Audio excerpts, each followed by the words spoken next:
Selamat pagi mahasiswa semuanya. Tiba kita pada penjelasan tentang pengaruh aktivitas air bagi pertumbuhan mikrobia.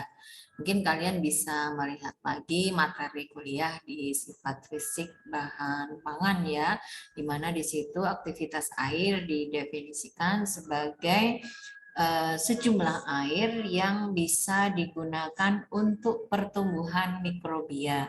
Ya, jadi kalau airnya di situ ada tapi tidak bisa digunakan untuk pertumbuhan mikrobia, maka dia tidak akan dihitung sebagai aktivitas air.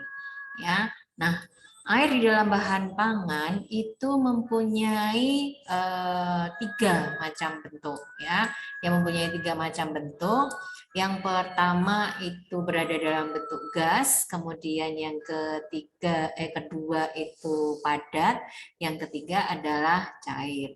Nah, dalam posisi seperti ini, mikrobia itu hanya bisa menggunakan air dalam bentuk cair, ya. Nah, aktivitas air itu sebenarnya didefinisikan sebagai perbandingan antara tekanan parsial air di atmosfer dengan tekanan parsial air murni pada suhu yang sama. Ya, jadi harus dua-duanya diukur pada suhu yang sama.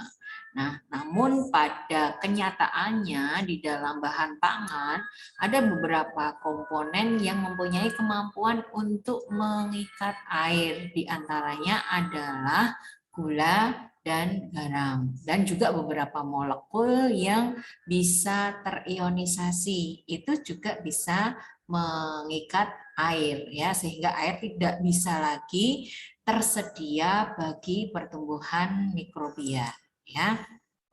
Nah, pada prinsipnya ini ya Bu Nai akan jelaskan terlebih dahulu tentang sebenarnya peran air di dalam mikrobia itu untuk apa saja sih gitu ya. Nah, komponen utama di dalam sel itu adalah air ya, sama seperti tubuh kita. Tubuh manusia penyusun utamanya itu adalah air ya. Air di dalam cairan sel atau biasa kita sebut sebagai sitoplasma itu merupakan pelarut ya, pelarut yang di situ itu berfungsi sebagai media untuk terjadinya semua jenis reaksi kimia yang ada di dalam sistem metabolisme. Jadi metabolisme itu juga tidak akan bisa terjadi kalau tidak ada air ya. Nah, eh, bagaimana sel itu di dalam dirinya mempunyai kemampuan untuk mempertahankan diri supaya air yang ada di dalam sitoplasma itu tetap tersedia untuk keberlangsungan sistem metabolisme, sehingga ketika sel itu berada pada lingkungan atau dalam hal ini adalah makanan, maka dan mempunyai aktivitas dan kebetulan makanan tersebut mempunyai aktivitas air yang lebih rendah, maka air yang ada di dalam sel itu akan keluar ya. Dia akan tereksudasi istilahnya untuk menyamakan tekanan di dalam dan di luar sel. Ya.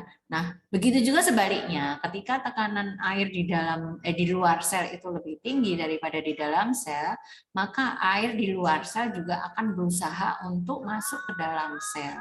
Ya, dalam posisi ini maka sel akan jadi lisis karena jumlah air yang masuk ke dalam sel nanti akan besar. Nah, namun perlu kita ketahui juga bahwa beberapa jenis yeast, bakteri, dan jamur itu mempunyai struktur dinding sel yang kuat. Di situ dia mampu menahan tekanan osmotik sel itu hingga mencapai 3 megapascal ya, jadi tinggi ya, lumayan agak tinggi. Nah, beberapa jenis mikrobia ini nanti juga akan kita pelajari.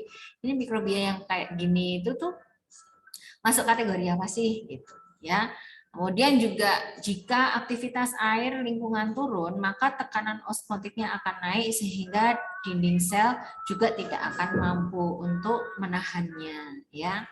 Nah, Kemudian golongan mikrobia apa saja sih yang mempunyai kemampuan spesifik untuk menahan aktivitas air yang tergolong ekstrim ya. Itu ada halotoleran, kemudian osmotoleran dan serotoleran.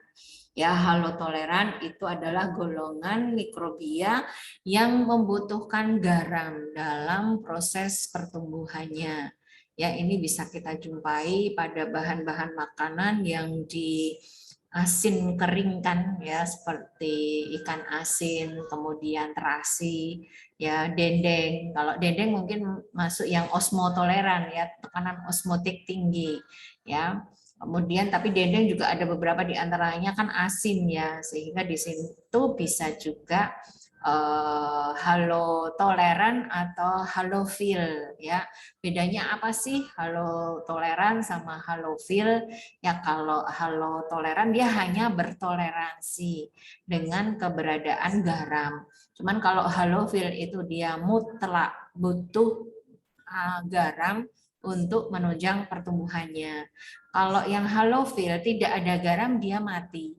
Ya, tapi kalau halotoleran tidak, dia nggak ada garam, dia nggak apa, nggak tidak terpengaruh, tetap bisa hidup gitu ya. Kemudian kalau osmotoleran, dia bertoleransi dengan kadar gula tinggi ya, atau tekanan osmotik yang tinggi yang tidak disebabkan oleh halo atau garam ya. Kemudian kalau serotoleran itu adalah golongan mikrobia yang mempunyai kemampuan untuk bertoleransi pada kondisi yang sangat kering. Ya, jadi tiga-tiganya memang agak spesifik karena tiga-tiganya mempunyai kemampuan untuk bertahan hidup pada kondisi aktivitas air yang cukup ekstrim.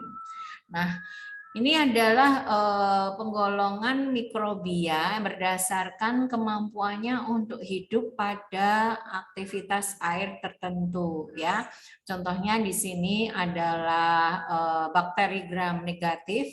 Itu pada umumnya dia hanya bertoleransi sampai aktivitas air 0,97 ya. Kemudian gram positif itu 0,90, yeast itu sampai 0,88, yeast itu sebagian besar osmotoleran ya.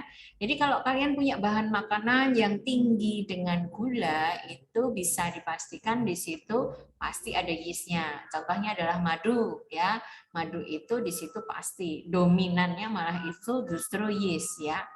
Kemudian fungi ya, itu sampai aktivitas air 0,8, kemudian bakteri halofil itu 0,75 dan fungi yang sifatnya serofil atau tahan pada kondisi kering itu bisa tahan sampai aktivitas air 0,61 ya.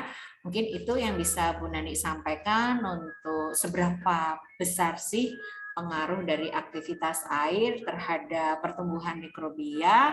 Ya, kalau ada pertanyaan nanti silahkan tulis di kolom komentar ya. Sekian dari Bu Nani. Assalamualaikum warahmatullahi wabarakatuh.